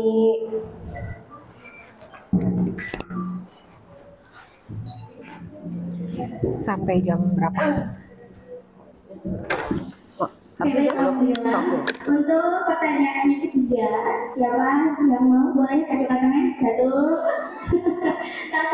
2, Banyak. 3. Oke, ibu yang tengah sebelah kanan. Ya ibu. Iya karena kemarin tuh saya tanya ini mau dua-duanya nih gitu ya kerjaan psikologis orang guru sama anak. Perkenalkan, nama saya Siti dari PK Anur. Siapa bu? Sorry, ibu di mana? Saya nggak kedengar namanya. Oh sorry. Iya iya gimana ibu? Ibu siapa? Ibu Sesi yang tadi ya. Iya sesi pertama sesi gitu ya bu ya. Gimana ibu? Sebetulnya pertanyaannya banyak. Oh iya boleh. Tapi hanya satu saja yang akan saya sampaikan. Kenapa menarik apa ya? Pertanyaan kita selalu tentang anak dan anak. Betul. Yang saya akan tanyakan bagaimana cara kita nih sebagai pendidik agar itu bisa mengelola diri kita nih supaya kita tahu karakter kita yang sebenarnya itu seperti apa. Oke. Kebetulan saya di sekolah apa ya? Dihampirinya sebagai guru galak ya. Oh ibu teh, kumaha? Ibu galak cina Kang Teguh. Yang saya ketemu dengan teman sejawat gitu. Karena kan anak-anak bisa bahagia dan itu kan tergantung kita sendiri. Betul. Kebetulan juga saya guru senior harus membawa apa ya teman-teman itu jadi ya setidaknya tidak seperti saya, tetapi ya saya bisa mengeluarkan energi gitu. Ai, apa bu? Energi. Oh, inner beauty keren banget. Jadi tidak mau sekolah tuh yang dipanggil sama anak tuh kepala sekolah ya nama kepala sekolah nama saya gitu. Oh Tapi gitu. semua guru juga harus dipanggil sama semua anak gitu. Iya. Jadi keterikatan anak dengan sekolah itu jadi bisa lebih berdaya dengan cepat. Oke. Jadi bagaimana caranya agar bisa mengambil potensi guru itu dengan cepat kan? Oh, Jadi kan bisa mengatasi anak yang tantrum, Yes. yang gagal Yes. Apa orang anak apa? Hantu. Terus? yang gagal Oh, orang tua yang julid. Oke. Jadi bisa mengatasi permasalahan Oke. Cakep pertanyaannya, keren banget Ibu Sesi, thank you. Iya, tadi Ibu juga yang kalau tidak salah di awal Ibu juga yang bilang bahwa perhatian itu tidak boleh hanya pada anak ya, tapi pada kesejahteraan guru juga. Dan alhamdulillah Ibu bertanya di sesi ini supaya kita bisa sama-sama menjawab. Oke, iya di sesi ini ya benar. Ibu lagi di sini. Jadi gini Bu. Happy teacher, happy student. Siapa bilang kita hanya harus tahu karakteristik anak? Kan saya bilangnya juga happy teacher. Yang pertama itu happy teacher. Kenapa? Karena rasa bahagia itu menular. Salah satu yang kita bisa lakukan untuk menjadi bahagia itu adalah pengenalan diri. Ya Bu ya. Tadi Ibu bilang, kalau Ibu adalah kepala sekolah, maka kewajiban Ibu mengenali semua karakteristik dan potensi yang dimiliki oleh guru Ibu. Karena kalau saya boleh bicara agak kasar, banyak guru-guru yang rada gering ya Bu ya. Yang rada gering itu artinya ibu-ibu guru yang sebetulnya punya masalah pribadi dan itu secara sadar dan tidak sadar ditularkan ke anak-anak maupun kepada rekan kerja. Jadi racun kata Ibu tadi punya gitu. Jadi cara Ibu adalah yang pertama Ibu boleh lakukan observasi sendiri kepada guru-guru yang kalau di sini Ibu guru ada yang kebetulan ada kepala sekolah atau decision maker di sekolah. Pertama Ibu memang harus tahu dulu bahwa orang ini orangnya kayak apa. Observasi itu banyak caranya Bu. Jadi kalau Ibu kepala sekolah, setiap hari Ibu harus berkeliling ke kelas-kelas, Ibu sitting-in aja, Ibu duduk aja di situ. Kamu teh kalau ngajarin anak teh kumanya gitu. Gak usah ngomong apa-apa, gak usah berkomentar apa-apa, Ibu cuma duduk di situ 30 menit atau 1 sesi. Anak-anak itu gak bisa dikendaliin Bu. Kalaupun dia gurunya ngerasa pengen jaim di depan Ibu, pengen kelihatan bagus gitu ya, tapi anak-anak itu beda. Dia akan bertingkah laku seadanya. Ibu punya catatan. Oke, kalau ngadepin anak yang rewel kamu begini, kalau kamu ngadepin anak kayak gini gitu ya. Dari orang tua, Ibu dapat feedback, Ibu dapat masukan. Guru mana sih yang paling centil? Ya Bu ya. Guru mana yang paling disayangin anak-anak? Guru mana ini? Ibu dapat dari observasi juga. Jadi Ibu dapat observasi dari orang tua, Ibu dapat observasi dari anak-anak, Ibu dapat observasi dari Ibu sendiri. Dari situlah Ibu tahu bahwa guru-guru Ibu punya karakteristik seperti apa. Kalau pengen lebih lengkap, telepon Kang Teguh. Telepon lagi Kang Teguh. Gitu.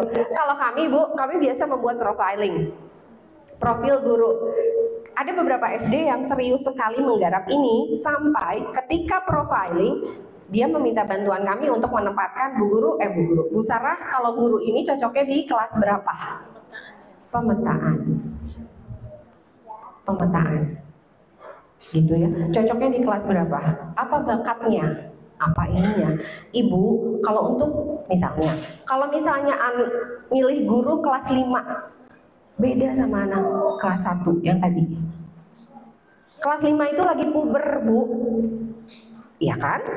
Kelas 5 sekarang udah tahu, Bu Guru kalau ciuman boleh nggak? Kan nanyanya gitu kalau anak SD sekarang. So kalau misalnya gurunya cara rentil nggak bisa. Atau gurunya malah, nggak boleh kamu nanya gitu, dosa. Nggak bisa juga. Gitu kan ya. Nah itu Bu. Jadi profiling itu atau pemetaan itu bisa Ibu lakukan sendiri. Gitu. Akan lebih lengkap kalau Ibu punya gitu ya, Ibu mau, kita bisa bantu gitu. Nah kemudian kesejahteraan tadi ya Bu. Tadi Ibu bilang saya pengen anak-anak itu kenalnya nggak cuma sama Bu Sesi, tapi sama ibu guru yang lain. Tapi artinya juga di situ Ibu jadi star sendiri gitu kan ya, jadi bintang sendiri, ya kan? Nah yang Ibu bisa lakukan adalah berikan panggung seluas-luasnya buat Bu Guru. Misalnya kalau buat 17-an nanti kan udah nih. Kalau buat event-event yang lain, siapa nih jadi panitianya? Gitu. Siapa jadi panitianya dari guru ini segala macam. Kasih panggung yang banyak buat ibu-ibu guru itu supaya Ibu bisa langsung nu ieu mah teu balik. Nu ieu mah keren, nu ieu mah kreatif, nu ieu mah cicing wae mun aya kegiatan teh gitu Bu. Itu ya Bu ya. Oke. Ibu, iya Ibu Panitia udah selesai ya. Oke. Sebetulnya ada yang mau kita tayangin sih Bu, boleh nggak minta waktu 5 menit Bu? Tadi kan Ibu ngisi survei, kita ngerasa bertanggung jawab untuk menayangkan hasil surveinya ya Kang Teguh. Mau pindah? Sip. Boleh. Tadi kan Ibu mengisi survei ya Bu ya, kita samarikan ya Bu hasil surveinya. Baik. Izin ibu-ibu sekalian, saya mencoba memaparkan barangkali ya tadi hasil survei itu dari nanti Ibu dapat ini juga ya Bu ya, buat sekolah juga saya kasih hasilnya.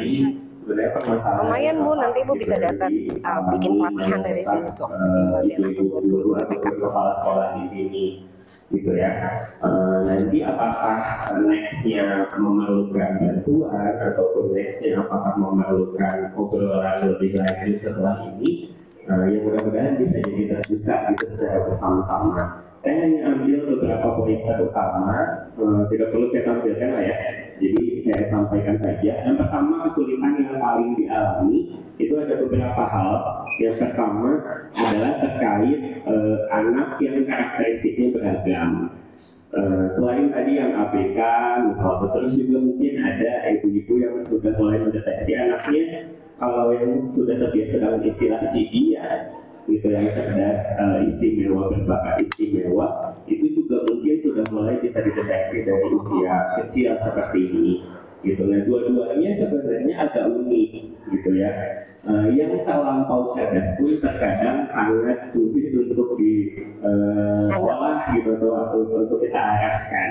Gitu. Nah, ini menjadi hambatan-hambatan nih dari ibu-ibu sekalian secara mayoritas. Terus yang kedua adalah bagaimana cara menangani anak ABK secara spesifik, gitu ya. Yang tadi juga sudah ditanyakan.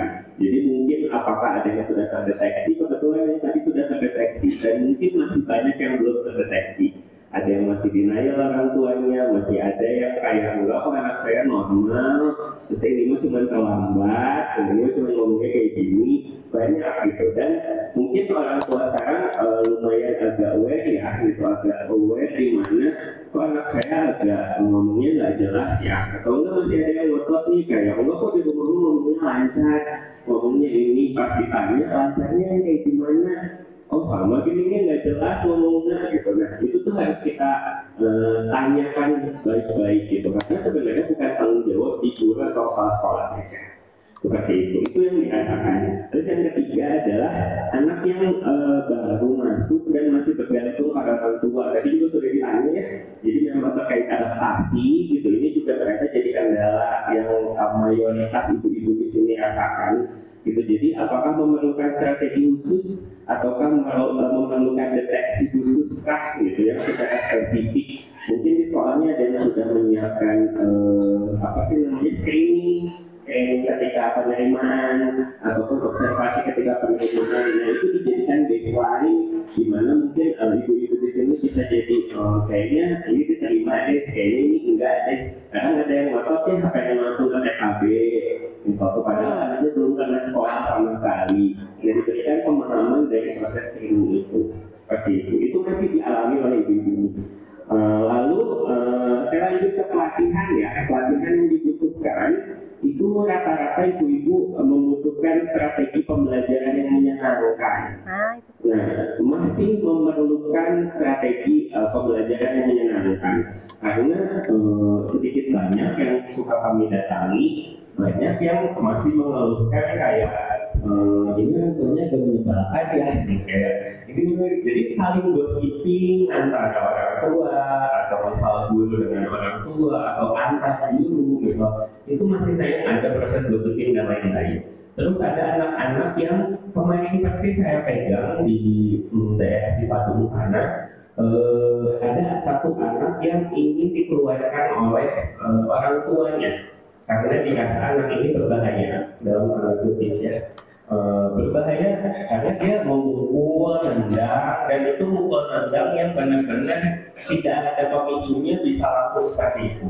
Terus kalau emosi ya tambah-tambah ya, gitu emosi, terus bahasanya sekasarnya itu, dan ketika ditelusuri orang tua tuh nggak mau dipanggil, orang tua tuh nggak mau diajak ngobrol. Nah itu kan jadi strategi juga ya, karena memang agak cukup sulit nih gitu ketika menghadapi anak-anak yang seperti ini. Karena anak-anak kadang ada yang mau cerita, ada yang enggak, tapi sedikit banyak biasanya yang seperti itu awal mulanya dari rumah gitu. Jadi memang itu strategi-strategi itu memang masih perlu mungkinnya ibu-ibu pelajari lagi gitu caranya. Terus yang kedua, metode memahami karakter anak. Tadi itu sudah disinggung oleh Bu Sarah. Jadi salah satunya adalah dengan pemetaan, dengan baseline. Jadi tes psikologi itu ataupun observasi psikologi itu nggak selalu tentang minat bakat dan IQ. Jadi observasi perkembangan juga sekarang jadi diperlukan karena masih banyak orang tua yang merasa anak saya ini berapa ya? Padahal bukan IQ yang harus kita lihat secara keseluruhan. IQ itu hanya angka, hanya taraf gitu ya. Jadi yang mungkin jadi labeling. Padahal kita tidak berhak ya gitu. Meskipun kita paham dan tidak berhak untuk melabeli anak kita sendiri, bahkan kita sendiri gitu. Karena anak-anak ketika dilabeli, apalagi mereka memahami proses labeling itu juga jadi problem lain. Gitu yang kadang-kadang jadi misleading ketika misal ada hasil psikotes atau ada hasil observasi dikonsumsi begitu saja dan ternyata dihayatinya berbeda gitu. Dan jadi kadang jadi bahan bercandaan gitu. Jadi misal kayak kamu masih anak borderline, kamu masih anak ini, padahal tidak seperti itu cara pemanfaatan data. Jadi pemetaan karakter anak di sini adalah bagaimana kita bisa melihat potensinya, terus di mana hambatannya agar si proses pembelajaran yang tadi mungkin udah disinggung sama ibu yang ini anak ABK harus diapain ya gitu. Atau yang anak normalnya harus diapain. Nah itu menjadi dasar untuk ibu-ibu di sini mengembangkan pembelajaran kurikulum atau yang saya kenal sebagai pembelajaran diferensiasi itu yang lain. Sebenarnya dasarnya dari situ. Ada anak yang misal hidupnya cuma bisa 5 menit, kita nggak bisa samakan ya sama yang bisa duduk aja gitu. Terus kayaknya duduk kita, ayo bangun aja, bisa seperti itu. Nah maksudnya sih pemetaan di situ untuk itu. Terus yang ketiga, ini pelatihan khusus untuk ABK ini memang sangat spesifik. Jadi jika ibu-ibu memang arahnya akan ke sana, meskipun sekolahnya tidak sekolah inklusif secara khusus, tapi memang pendekatan pengetahuan ABK ini memang diperlukan, khususnya di pendidikan anak usia dini, gitu ya. Jadi yang perlu mengetahui mungkin mencari tahu, gitu ya, mencari info. Sekarang banyak kok pembelajaran gratis atau apapun itu bisa dipelajari, ataupun sharing misal dengan forum seperti ini. Ketika menemukan ada anak-anak kayaknya ABK nih gitu, tapi orang tuanya nggak aware atau nggak ada yang udah aware, dikasih tahu nih tanda-tandanya tuh kayak gini loh gitu. Karena kadang tidak ada hal yang spesifik untuk di anak ABK. Jadi agak susah untuk ngegeneralisasi, oh adik-adik itu kayak gini, enggak. Ada banyak macamnya seperti itu. Terus dari hasil survei yang ketiga ini kebutuhan pengembangan. Yang pertama peningkatan kompetensi pedagogi. Jadi ya mungkin yang basic pendidikannya bukan dari SPD, mungkin sedikit banyak perlu menggali lebih banyak terkait kemampuan pedagoginya gitu ya. Jadi dengan mengikuti pelatihan seperti ini, meskipun ini lebih ke general gitu ya, lebih ke kemampuan personal guru-guru atau kepala sekolah, tapi pengetahuan teknis pun harus dikuasai gitu. Terus yang kedua ini tentang pemahaman psikologi anak, masih sama ya terkait yang tadi. Lalu yang terakhir adalah keterampilan manajemen kelas. Tadi juga ada disinggung bagaimana cara memanage anak-anak yang ada ABK-nya. Atau misal kelasnya 1:15 itu ideal nggak sih untuk guru TK misalnya.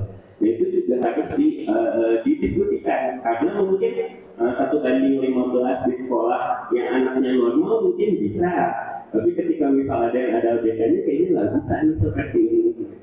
Seperti itu. Jadi mayoritas datanya seperti itu. Mudah-mudahan bisa ditangkap oleh ibu-ibu sekalian dan bisa jadi bahan diskusi ke depannya. Baik, segitu saja dari saya. Terima kasih.